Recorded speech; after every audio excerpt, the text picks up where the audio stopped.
7h, 9h. Europe 1 matin. Il est 7h12 sur Europe 1. Dimitri Pavlenko, vous recevez ce matin le maître de conférence en droit public, Benjamin Morel. Bonjour Benjamin Morel. Bonjour. Bienvenue sur Europe 1. Nombreuses questions avec vous sur ces législatives dans le premier tour.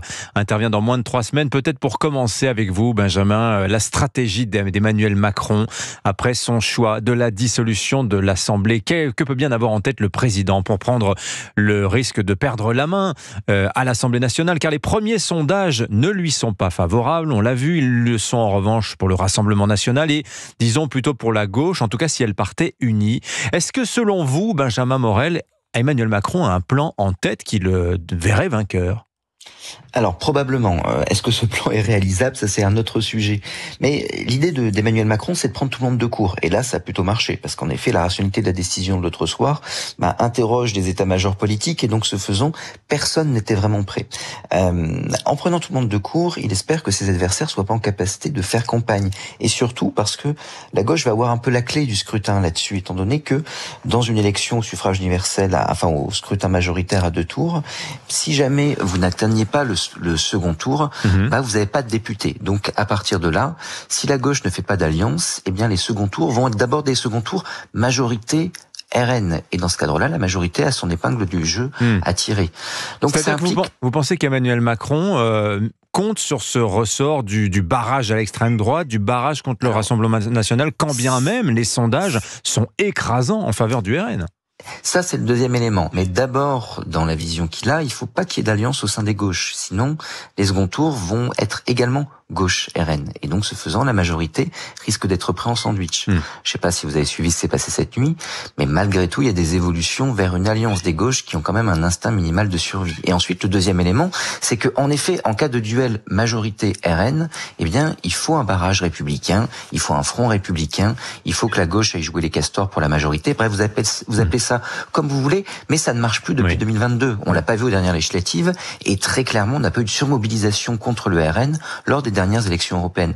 Donc c'est de paris dont il n'est pas certain qu'il s'avère vainqueur, parce que par définition la gauche a un peu d'instinct de survie, et les castors ça semble plus exister. Voilà, les castors ça construit des barrages, c'est pour ça que vous dites ça. Exactement. Alors vous y avez fait allusion, Benjamin Morel, il y a eu effectivement un premier accord cette nuit entre les partis de gauche pour des candidatures uniques sous la bannière d'un nouveau front populaire, c'est ainsi qu'ils l'ont baptisé. Je cite, construire une alternative à Emmanuel Macron et combattre le projet raciste de l'extrême droite, fin de citation. Bon, en fait, d'accord, à gauche, c'est plutôt l'ouverture de négociations, parce qu'il n'y a pas de programme pour l'heure. Est-ce que vous pensez que l'équivalent d'une telle union pourrait se faire à droite maintenant, Benjamin Morel ? C'est peu probable. D'abord parce que le RN n'a pas d'intérêt à faire alliance avec Reconquête, tout bêtement parce que ce qu'on évoquait tout à l'heure sur la gauche, quel est le problème de la gauche? Le problème, c'est que si la gauche part divisée, eh bien, au premier tour, elle ne peut pas l'emporter, donc elle ne peut pas passer au second. Si vous prenez le nombre de voix de gauche en 2022, il est inférieur au nombre de voix de gauche en 2017. Mais il y a beaucoup plus de députés parce qu'il y a une alliance. À droite, le RN n'a absolument pas besoin des apports de voix de Reconquête pour atteindre le second tour. Dans toutes les circos où il peut l'emporter, il est déjà au second tour en réalité. Il n'a pas de problème de premier tour. Donc tendre la main à un adversaire politique qui veut votre mort pour rien, c'est ce qui serait le jeu du RN. Donc il s'agit en revanche de débaucher. Et Marion Maréchal, ça semble marcher. Mais en revanche, pour Éric Zemmour, il y en a hors de question. Pour les députés LR, en revanche, ça va être des accords au cas par cas. La direction, de toute façon, ne peut pas imposer une ligne unique. Le parti est trop divisé pour ça. Et c'est dans certaines circonscriptions où des députés RN, se retrouvant un peu seuls face à un raz-de-marée RN, que peut-être ils vont se poser la question de passer une forme de pacte de neutralité.